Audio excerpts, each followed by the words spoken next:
Hi there and welcome to episode 56 of the ADHD Adults podcast, our second Extra Thursday episode. It's something that probably isn't going to continue past maybe next week when we actually get the listening figures, but you know what, we'll carry on. We started it originally for ADHD Awareness Month, and it's not going to last, is it? Anyway, as usual, I'm James Bran. I'm James Bran, the man described in a recent promo by Alex as an aging half Jedward. Changed the script again, didn't you, Al? Yeah. Joined as usual by the human bottle of night nurse sleeping juice, Dr. Alice Connor. Hi, Alice. Hey. This still feels weird, doesn't it? This Hello Extra Thursday podcast again. Is she talking? And James? Is she talking? You can hear it. You can hear in the background. I'm sure. Again, the voice of a little sparrow from Stoke-on-Trent who manages to throw a massive spanner in everything we do on this podcast. But for some bizarre reason, you seem to like her listenership.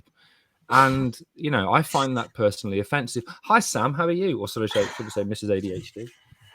Hello. I'm really good, Hi. thanks. There's no problems with me at all. That's the biggest lie ever told. This is masking, No, is it? Is that what you're doing? I told the truth and you told me off and said, no, you're not supposed to do that. You're supposed to just say, yeah, I'm fine. You don't say there's no problems with me, though, do you? Usually. Yeah. Alex, how are you, darling? Well, no, I'm excellent. People always ask for more personal reflections, don't they? Bonus content. And we did not have the wherewithal to do some kind of paid bonus content for the charity. I don't have an exciting life, though. And James has been asked to stop doing his other sort of live podcast outside Northfield swimming baths, which we're not going to dwell on. Just that if they sell Veruca socks, that should be a guarantee that he won't be riddled. It's not your fault, James. Oh, remember those? I don't know because they exist. I don't know. Google it. No, I think yeah. It was big Veruca sock, wasn't it? We were all in their pocket. We were all at it. Did you say Veruca snot then, Al? Big Veruca snot. Did I? It sounded like Anyway, this middle that child ADHD thing of when your brain goes too quick for your mouth and you just all the time. Anyway, this so hard. This middle child, unloved. Fucking Christ! No, but you said this is so hard. This is okay. That good. Was a ding. Sam, well, it's a good ding. All about exactly. As if I could shut up then. Sorry, carry on. The timing was slightly off in that you let me start another sentence and get halfway through it before you said That's because my brain works very slowly. Okay. I react to things very slowly and sometimes really quickly, actually, too quickly. Jesus Christ. Somebody end this for me, please. Everyone knows. Anyway, this the podcast is a tragedy, 3 parts. You know the rest. Blah blah blah. We'll discuss how the week has been. This is just personal hell for me. We'll talk about. We'll answer some questions from our ADHD community, and then we'll talk a little bit more about the theme of this week's podcast, which is masking. Alex, how was your week, James? Yeah, bad. So, Sam knows about this, so she'll probably try and jump in and derail what I'm going to say. But obviously, Robert from Kidderminster is in hospital and is getting better, and we're waiting for a discharge. But on Friday, when one of my family members phoned up the hospital, we were told, "Oh, yeah, he's not going to make it out of the hospital. He's deteriorated significantly in the last 2 days, and you need to send a family representative in to sort out his final wishes." The palliative care team have already been called, and he's already under palliative care. And obviously, my whole family freaked, and I got a phone call, which was, "Can you be our representative? Can you go there?" So I was at Aston with Sam, and I walked up to Sam's office and said, "Sam, I've got something important to tell you. Just kind of sit down." She was sat down, stupid thing to say, and told her that Dad's on palliative care. He's not going to get better. We dropped everything, jumped in the car, drove over to the hospital. It's in a place that rhymes with Bedditch, maybe. And all the way there, I was thinking in my head, Al, how am I going to tell him? I was thinking, right, try not to cry. Just sit down and say, "Dad, I need to talk to you. I need to be honest with you. the doctors have said you're not going to get better, and we need to start planning for things. And I was choking back tears, and we were stuck behind a taxi on the way that was driving ridiculously slowly, and almost for the whole route we were there. And I think he thought we were following him because he kept looking in his mirror, and I was getting angrier and angrier. I even said to Sam, if he fucking dies before we get there, I'm taking down that taxi driver's number and I'm gonna complain. It was a fun ride. It was a fun ride. Very good. See, that's better timing, Sam. Well done. That's because I thought of that one myself. Okay. So got to the hospital. I said, Sam, you go and sit with Dad. He likes you for some reason, and I'll speak to the ward staff. And I went over and said, hi, I'm Robert Brown's son, and I've been told that he's receiving. Sorry. That is completely inappropriate. I think I'm just talking about my personal personal torment, and let's have a laugh. Everybody, Alex, I'm sure everybody was laughing as they were listening as well. I'm sure they were. So anyway, Sam went. I thought you were nearly set up Robert from Kidderminster's. So. No, that would have been amazing. So Sam went to sit with Robert from Kidderminster, and I went to the ward staff and said, I need to speak to the palliative care team. They pointed me to a palliative care nurse that was there, and she went, oh, hi. And I said, yeah, I'm Robert Brown's son. We need to talk about his palliative care. She went, oh, right, okay. Well, it's not me. It's the other nurse. I'll call her and tell her to come. So I said, okay, and girded myself and went and sat with Dad and thought, he sat out in the chair. He doesn't normally sit out in the chair. I thought he looks all right, actually. And Sam looked at me and said, hey, he looks all right. So I was texting all the family saying, this makes no fucking sense. He seems a bit better than yesterday, but they've obviously done this for a reason. I need to find out what that reason is. Waited for an hour. Eventually thought, I can't wait. Went to the desk and asked the question, said, I need to speak to the palliative care team because my dad, who's in bed, whatever it is now in palliative care. And they went, oh no, it's a different person. We got him mixed up. So he obviously wasn't about to die, and just imagine the emotional dysregulation at all of that. Driving over there, the whirlwind of emotions, and then the furious anger that I had, which at first nobody seemed to understand what had gone wrong. But as we stayed there, increasingly more and more people came over. First of all, nurses to say, oh, he's okay though, isn't he? Yeah, so it's all right. I mean, he's look at him, he's getting better.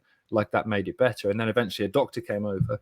And bear in mind that we've kept from Dad any talk of end of life care. He's been very, very poorly, and at one point he was nearly at end of life care. We shielded from that, and a doctor walked up to the bottom of the bed and said, "Hi there. No, I need to apologise about the whole palliative care thing."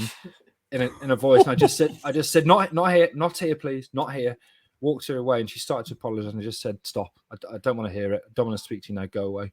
And I could see that all of the ward staff were lined up watching, because I think they'd realised what a fuck up they'd made. And I'm still angry now, but I've forgotten to write the letter of complaint yet. Welcome to our light-hearted look at the week's What's lucky as well is on the way over, I was thinking, if he says to me, why are you here? Like in the middle of the day, I can't lie to him. So I'm going to have to say, I'm sorry, Robert, but we've been told that you're dying. Bobbit. So it's a good Bobbit. I call him Bobbit. But yeah, so it's a good job actually that he didn't ask me anything. Yeah. So it's been I'm burnt out anyway, and I'm working 7 days a week, etc. Like we said last week, I kind of fell apart when I had a break, but that was a big that was a big moment. What about you, Alex? How's your week been? Excellent, thanks.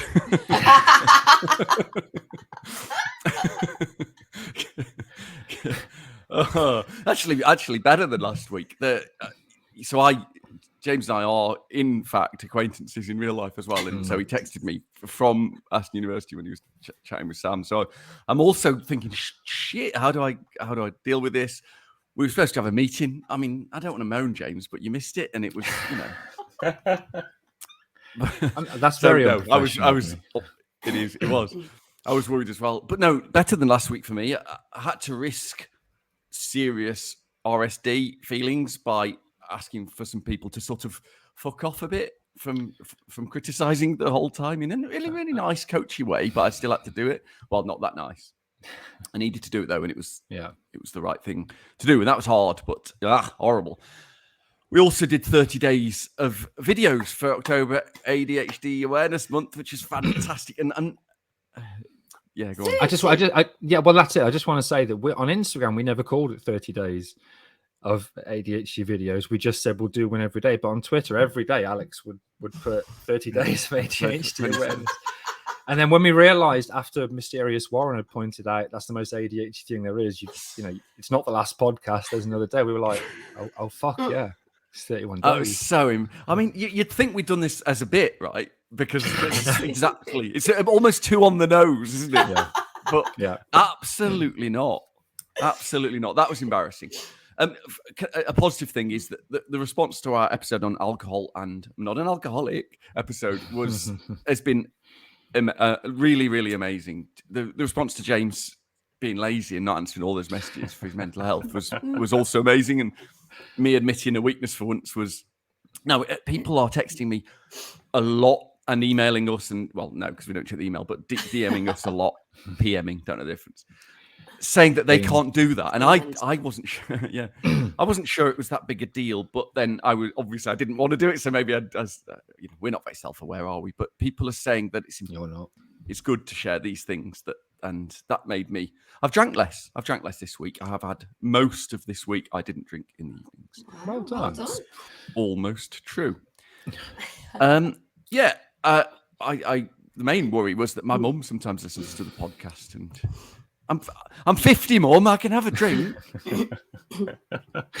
Brilliant. Mrs ADHD, what about you? How's your week been? I know it's not on the script, but you're here. And we're actually asking rather than. You can't remember the. Okay. Do you I can't feel remember happy from the week? The hospital thing. Oh yes, actually, because I did stuff. I did loads of stuff. Don't remember to save some of it for the next question. I'm sorry, I'm not looking at this script at all. So ignore the decorating. Apart from the hospital thing, that was really bad. Actually, that was a lot of tumult and adjusting. It's really hard to adjust, and I feel like we've adjusted to him dying and then not dying once before, and then it was all over again, and I just couldn't. It takes me a long time to adjust. As we've said, he's incredibly selfish. He just pick a road, Robert, Dad. Fucking stick to it. Yeah, go one way or the other because it's causing Samantha. Or get off the pot. Tumult, exactly. So save the decorating, Sam. Maybe talk about moving the rooms around because you've enjoyed that, haven't you? I fucking love moving rooms around. I've always done it from like I was a kid. Move my room around because it feels like I've got somewhere new to be, and it's cheaper than moving house. Yeah, I love it. Yeah. I love it. So anyway, I'll save it. I'll stop talking about it. Exactly. Sam's office is now where my office is, and my office is now in the spare bedroom, which is massive, and it's brilliant. But listen, we've talked a lot about time blindness and how the tip we often give is give yourself 50% extra time, and this will come back in the next question. But obviously, Mrs ADHD thinks she can do everything. It's something that's a family trait of hers because her dad's very capable. Her brother Gaz is very capable. Mrs ADHD, not so much, but she has the same faith in her abilities. So she thought she could move everything around in. Dave has no faith. No, he doesn't. Yeah, Dave doesn't have a lot of self-belief, even though he's incredibly talented at what he does. To do this? Whereas I know I'm shit, but I still think I can absolutely fucking do that. The Cat's Black story is amazing. Anyway, let's move on to the next question, which is we'll get Sam to go first because she's already got this on her mind. What stupid thing have you been doing this week instead of what you were supposed to be doing, Mrs ADHD? Well, I decided, I can't remember what night, it doesn't matter, but I'd said to you while we were in bed, tomorrow I'm going to sand down the spare room and I'm going to paint it and do the whole thing in a day. And I was absolutely convinced I could. And should we talk about how that went? I was just about to, but you interrupted me. Well, you stopped and you looked at the camera with it. That's because you put a finger up. Yeah, you did. Yeah, one day. I know, but it's a hand. I was saying one day. I thought you wanted to interrupt me. Sorry. So anyway, start in the morning, sanding down. I'm very, very thorough. It has to be fucking perfect. And actually, it wasn't perfect, which annoyed me. Actually, the sanding was, but the rest wasn't. So the thing I did instead of what I was supposed to be doing, I didn't eat, I didn't drink, I didn't go to the toilet. I actually didn't realise I was sanding the room down all day long, had so much paint in my eyes. Anyway, I didn't realise that I was in extreme pain and I'd bled all the way through my jeans until I stopped sanding at the end of the day, went to the toilet and was like, oh my God, I'm in so much pain and there's blood everywhere. I hadn't even noticed. Hello, hyperfocus. Yeah, but I got it all sanded down in one day, but I couldn't get any painting done. So then I did that the next day instead of and so often you would imagine that a couple would do these things together because it saves time. You know, teamwork is the dream work. But Samantha and I can't work together because she turns into the devil and criticizes everything I do. And because my slapdash is fucking do it, it's fine approach doesn't really mix well with her. It's got to be perfect, but it never is. It didn't mix well with your science either, did it? No, it didn't. I'm sorry about that, Alex. Do go on. He had it was a good joke. It's about the third time. It was a good joke, across the 2 episodes this week. Samantha, I think your role from now on is if you can just tread on all the jokes, if you can make sure that when one of us is about to say something unscripted and funny, just blurt something shit out. See, if I try and do that, it won't happen. So can we just tell people how it works as well in Radioland? Was what you do, everyone, is you can see each other. So when you're going to interrupt, you sort of signal it with your hands, so the other person knows that to make a natural gap. So you're not just like blathering over each other. I feel uncomfortable doing that. Well, Sam can see our hands though, so she can see it coming in. That's the amazing bit. The bit that what if we made like something on a lollipop stick for you to hold up, like a little flag or something, rather than your hand? Would that be easier, Sam? I don't care. Let's move on. Alex, what stupid thing have you been doing this week instead of what you were supposed to be doing? Well, the problem is. Oh, hang on. No. Hang on. No. Yeah. Sorry. Yeah. No. Why don't you ask me first? Oh, you two are so professional and I'm so shit. Of course we're not. No. Nobody in the history of this podcast has said we're professional. It's a very low bar, but you go beneath it, Mrs ADHD. Yeah. So what I was meant to do, but I wasn't paying attention, is actually. Yeah, what were you meant to do, James? So Alex, obviously, Alex writes this bit of the podcast and wrote these questions. And again, it's the second week on the trot where I feel the answer is I've been staying with my frail dying, according to the hospital father, all week, Alex. Yeah, it's fair enough. It was supposed to be a flippant question, like Sam's. I was standing when I was supposed to be eating, but I'm assuming we'll get back to normal stuff soon. Let's get Robert home. So I'll give you an example. For me, I was supposed to be working on important things that I'm actually contractually obliged to do, and I went down a rabbit hole of accountancy apps. It's a whole new world, James. Oh, very exciting. You can do a lot. Oh, so I won't say the name. Sorry. Oh, right. Yeah, sorry. Because I'm really into accountancy. Yeah, I'll talk to you afterwards about it. Let's in the break. Go on. Amazing. Who knew? So just to clarify, I know not all of this is meant to be entertaining, but you've just evidenced that you're the dullest man in the world. Did they have tax apps in the Tudor era, Al? Actually, yeah, they had the loving contribution, or what they called a free gift, and you gave it to the king, starting from Edward up to Henry, even Elizabeth first. But it was completely compulsory. Only do it a few times a year, Elizabeth. She was. It was extortion, and they called it the loving contribution. I'm pretty sure that you knew that wasn't a real question that required an answer. Yeah, anyway, it's a cool answer. It's a cool answer. Jeez, Answer. For somebody that really loves words and their derivations and their meanings, look up "cool" in a dictionary or a thesaurus, Al, because it's not. Hey, school's cool, right? We're going to take a break before I fucking flip. In part 2, we'll take some questions which have been sent in through the ADHD adult UK community. It's exciting. See you in part 2. Alex, hi. Aight. What's up? Hello, Governor. Jesus already.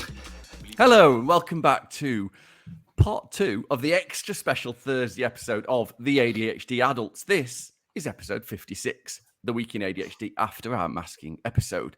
In part 2, we're going to start taking some questions from the community.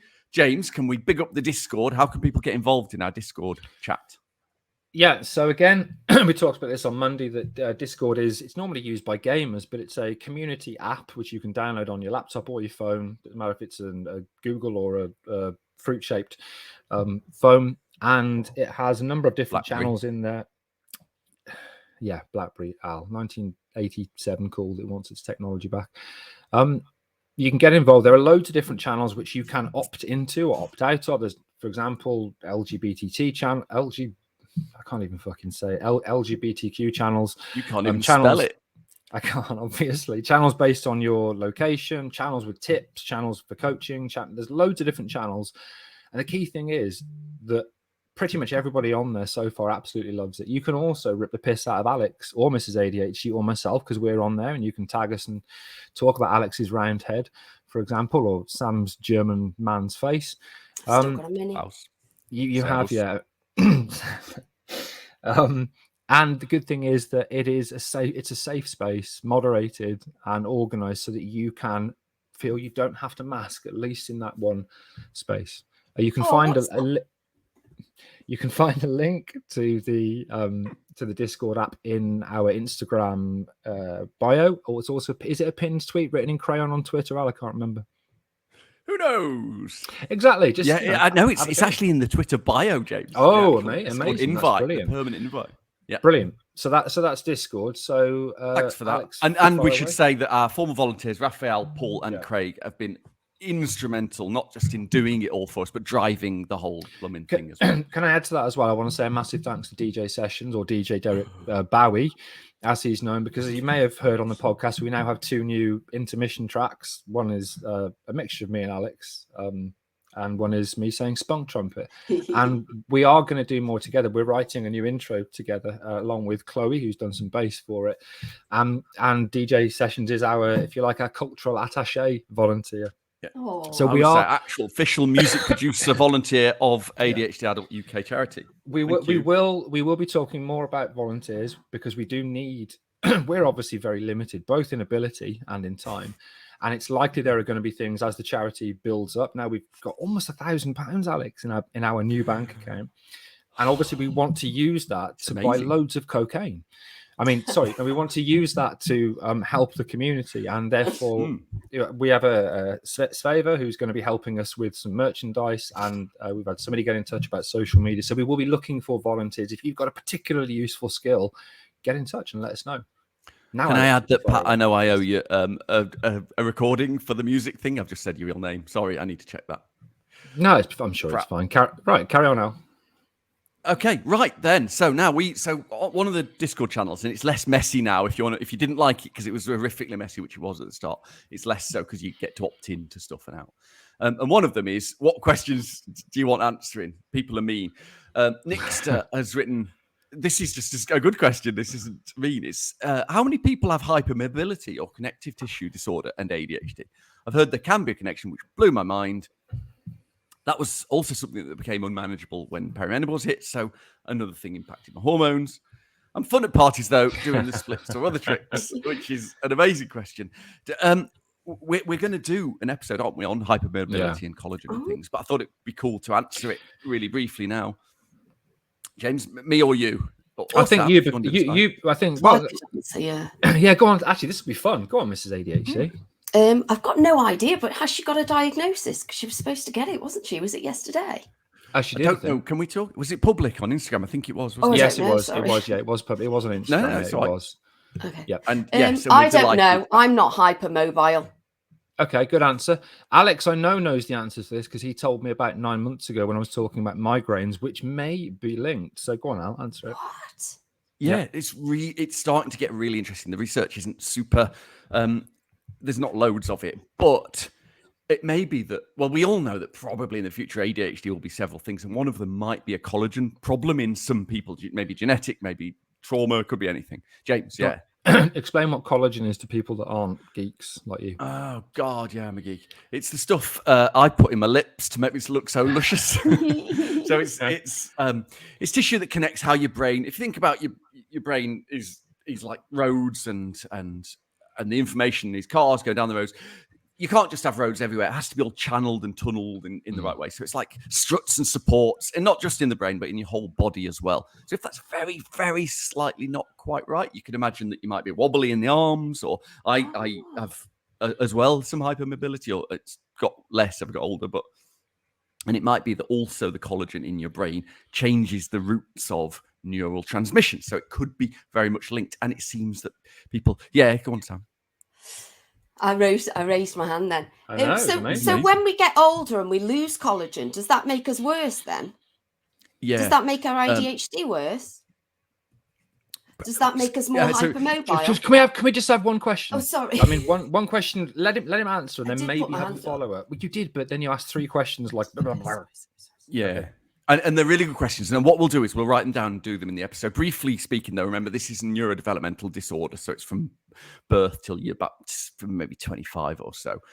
And then you're fucked, you're your ADHD self. So, however, there are other complications of, and some people with ADHD might not have any collagen problems. So if you're thinking, oh God, I'm not bendy, I've got RSD, I'm not ADHD, we're not all the same. James, if we were, they wouldn't be able to sell mixed biscuits. So we've got to remember that. And nobody would eat orange Revels. Oh, I love orange are Revels. Lovely. I don't eat them anymore, obviously. I'm sorry, the charlatans were wrong. If anyone's a charlatans fan, life is like a bag of Revels, and I'm looking for the orange one. Nobody's looking for the orange one. Always was. You're looking for the toffee one. Is it toffee or caramel? Too hard. Toffee. Too hard. Fuck off. Welcome to Chocolate, the Chocolate Podcast. Revel-wise with James. Right, should we move on to the next question, Alex? Have we answered that one? So yes. In a word, yes, in some people there is a statistical link, and I know loads of people who have that. That's which isn't science, but the first bit was. And we need more research, please. I don't geeks. believe you know loads of people. I mean, I can't say who it is because it would like Because they're they don't not exist. they're not 18 and I'm related to them. Right. So Ryan has said, I'd like to know more about the DSM-5. Heard mixed things. I'd love James and Alex's opinion on it. James and Alex, Sam. Shall I go first? James, what the flip is the DSM-5? Yeah. So this is, if you like, the diagnostic manual, one of the diagnostic manuals by which mental illnesses and neurodivergent conditions are diagnosed. It's a structure by which clinicians can choose to diagnose something. So in other words, when you look under ADHD, it will tell you the fact that you have to have that there are 9 symptoms of inattentiveness, 9 of hyperactivity, impulsivity. You have to have all these things in place, like it's been there since you're at least 12 years old, has a moderate impact on 2 domains of your life. So think of it a bit like a cookbook for psychiatrists in that, and psychologists to some extent, so they can go in there and they can look at the recipe for ADHD and say, right, this is how somebody gets diagnosed with ADHD. Now, the 5 at the end is that it's the 5th version. And what that tells you, and this is really important, is it changes over time. And Alex mentioned earlier that it's likely that ADHD will change in the future. I think its name will change. I think how it's diagnosed will change. The stuff that we've talked about, like emotional regulation, executive function, at some point that has to come in there. Because ADHD ADHD is really a disorder of executive function. If you look at the parts of the brain which develop differently and what they do, it's emotion, attention, emotion, behavior, emotion, inhibition. So actually, and executive function, those high-level thinking skills. So really, at some point when we get to DSM-6 or maybe 7, if we're being conservative, these things will change. Alex, any thoughts? Yeah, exactly that. So the DSM-5 in the NICE guidelines for in the UK this season, it's pretty much the same around the world because I've checked, is a guideline. And it's just an advisor for your clinical person to diagnose you. So they will use that as an advisor, but it's not the only thing. They have to do interviews as well. They have to look at in adults, it has to have a moderate impact on you in more than one environment. And the symptoms had to have been there when you were a kid. And so with interview, which, should be significant, not just 4 minutes, with interview, the DSM-5, I think, is a force for good. If you look at it, as I have, James, from 1 to 5 over the decades, it's just got better and better. And even though a lot of the key players...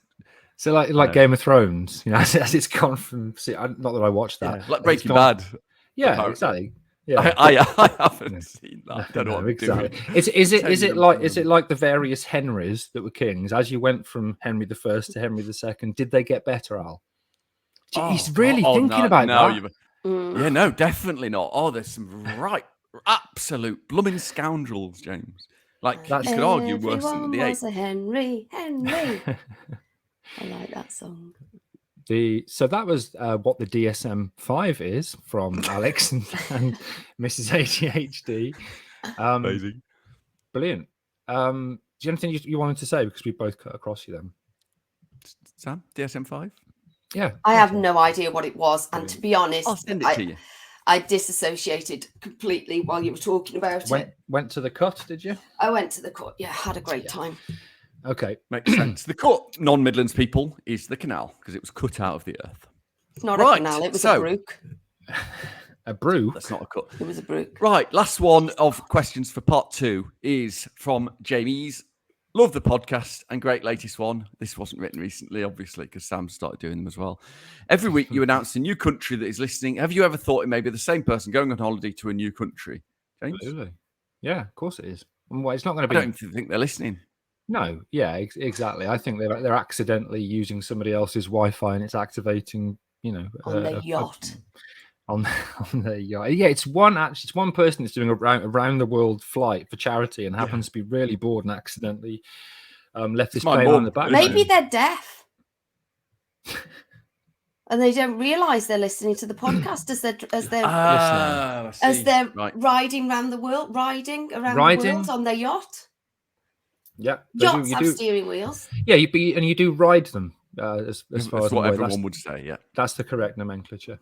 Brilliant. Right, we're going to take a quick break and come back in part 3 where we'll expand upon our thoughts on ADHD and masking. See you in a bit. Bye.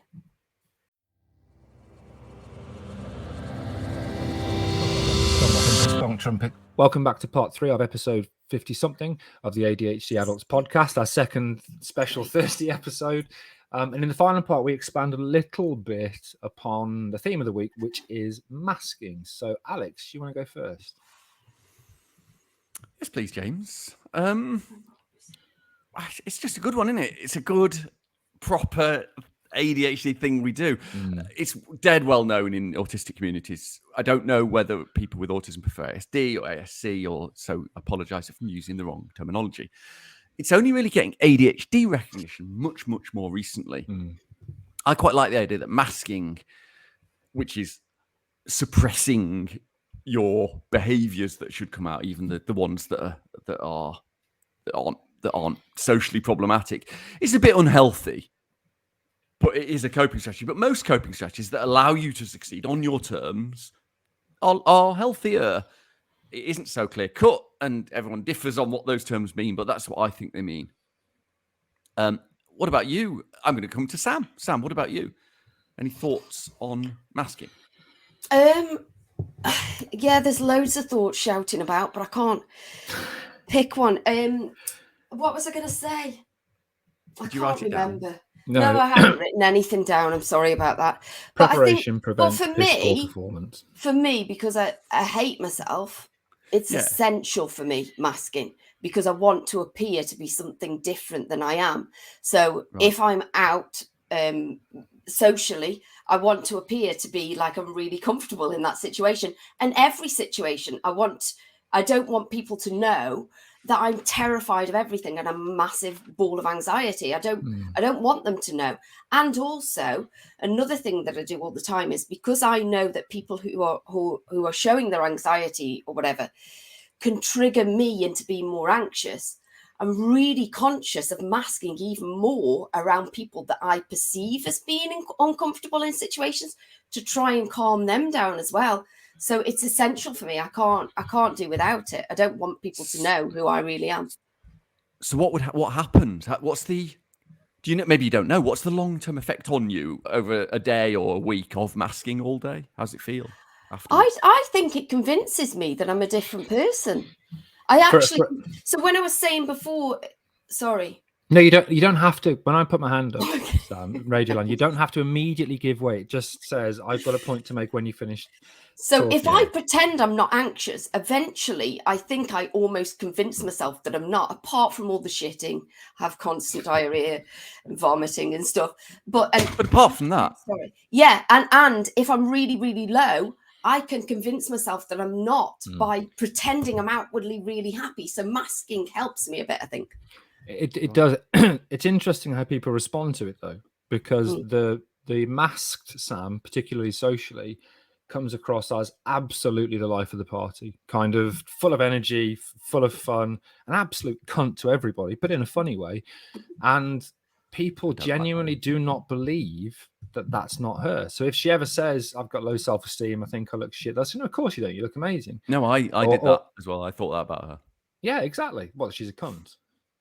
Stop it. Yeah. I don't like it. No, I was really shocked to learn the real side. Yeah, exactly. And that I think that's interesting because she's so convincing when she masks like this that people won't believe her or me when we say, no, she's not actually comfortable doing this. She's going to the toilet and defecating profusely because that's true of you, James, as well. That through this podcast, people have learned that you are genuinely not this super confident guy that everybody thinks you are. And I know you think there's a joke coming, but there isn't. I was shocked to learn it. It's the only reason I like you, really, because there is a little bit of weakness in the. I think that's really common, though. I see so many people that I perceive as being so confident, and for a minute I'm almost tricked, and I'll go, "Oh God, I wish I was like her," and then I think that they're really, really insecure, because I think the people that play it up the most are the most insecure. That's not scientific, obviously, but I think it is. And what I do a lot more now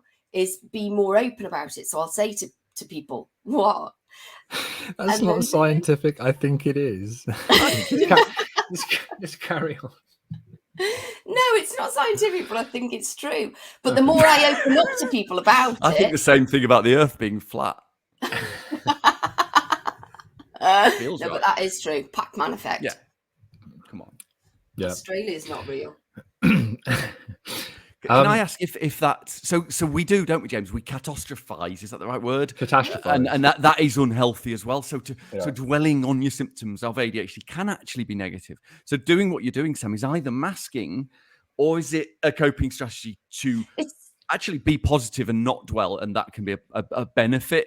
We could argue that isn't masking. To be honest, believe it or not, I've not given it a lot of thought, but it's just a defense mechanism to protect myself from being found out.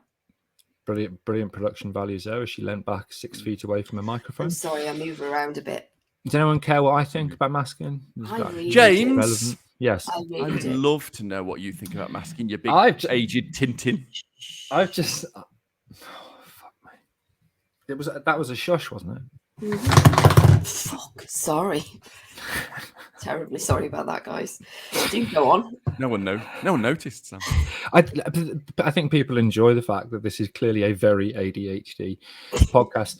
I've had a little mini epiphany, Alex. Oh. It's when you said that I do the same as Sam, and you're absolutely right that I project externally and have done throughout my career this confident, competent person. And Sam's actually said because I don't believe anything positive about myself, but often if I make a joke, like saying, "Oh, my hair's amazing" or something, I don't believe it. But Sam will say to me, no, when you do that, people think you're fucking arrogant. They actually think that you believe that, and therefore you come across as this really arrogant, kind of self-obsessed person that thinks they look amazing. But I don't. I hate everything about myself. But I have to tell him off for this all the time, because I'll say, you think you're being self-deprecating by saying, "Oh God, I'm so good looking," but you actually are good looking. So people think, "Oh my God, he's so full of himself. Look at him saying, 'Oh, I'm so good because of my good looks,'" because he doesn't think he is. Yeah, to everybody else, they're like, "What a fucking fathead." No, I think that's true. It's sort of a form of body dysmorphia in a way, isn't it? Yeah, no, yeah, or a completely accurate depiction of your body. But but no, I've realised that actually that has been a mask. Not only since about the age of 27, 30. Before then, I was nothing. I was nobody. I had no personality or anything. But I almost created one, a little bit like Sam. Yeah, faking. It is, and that's why I actually wear specific clothes when I do public engagement events, because it is exactly. You put it on and you adopt this persona. So that's my two. I do the same socially. You wear a jacket. Yeah, and that's. I mean, we do, don't we, James? You know both my brothers personally, right? And when we started this podcast, and I was explaining to them of the things we talk about and things you say, they couldn't believe it because they know you. You know, but they know you socially, and they were genuinely shocked that you had any, self-criticism. I suppose, absolutely riddled. Yeah, I suppose it's weird in a way, Alex, because I've got a blue tick and done loads of television work. Again, this is all self-deprecating, but it comes across as fucking arrogant. It really does, yeah. Yeah, but people would instantly think that if you do media stuff or public engagement stuff, you've got to be confident. But it's for me, it's just never meant anything. I've never watched it. In fact, I can't watch the stuff that I've done. Sam would watch it, and I'd sit in the kitchen. And the viewing figures would say that most people agree with you. Yeah, exactly. Nobody watched it. Anyway, enough about me and my insecurities. I think we're done. I'm certainly done. Yeah. Last one. Any top tip or thought, quick one, that you forgot to say in Monday's episode of the Masking Podcast? Well, I'm just thinking that there was loads of things that I started talking about, and then you were going to save that for Thursday, and I think we've all forgotten what they were. No, I haven't. No. Oh, haven't you? Yeah, I think we covered. Ticks and stims. Oh, we covered them all. Did we talk about when you find out you've got ADHD? Yep. Okay. Excellent working memory there from Mrs ADHD. I haven't got any extra tips because I've only just realised I masked. What about you, Al? Just one thing I didn't say was to remember it takes a lot of energy to mask, even if it's positive for you, and that's okay. So don't be surprised if you're knackered, and maybe don't be surprised if like half the people you hang out with are, similar, because you might not need as much of a mask, so it's not as exhausting. The people that are crazy together stay together. You can't say crazy, can you? So that's the one thing. You just did though. Yeah, but that's so true. It is exhausting, especially after like social things. When I come away, I can't even speak because I've just expended all my social energy. And that's the Sam I get. Yes. And could be just putting my science hat on, Sam, me monkey hat, is that could be masking from ADHD because that's exhausting. Could also be if you're psychologically more introverted, because I am in a social situation, even masking, I'm full of energy and full of beans afterwards because I'm naturally very, very extrovert. So but even though I'm masking, so it does depend a little bit. What? Thanks for that. Thanks for that, Dennis. Anyway, that was episode 56. I've now realised because it's written in front of me of the ADHD Adults podcast. Our not first, second, technically third extra edition of the ADHD Adults podcast. Why that's written twice, I don't know. Which followed Monday's episode. Sheer on professionalism. That was perfect. So if you like this nonsense and want to get involved, contact us on the socials, on Discord, and we will see you next Monday. Bye-bye. Bye. Bye all. Trigger warning klaxon. Klaxon, klaxon, klaxon, klaxon, big klaxon. Trigger warning klaxon. Klaxon, klaxon, klaxon, klaxon, klaxon, klaxon. Trigger warning klaxon. Klaxon.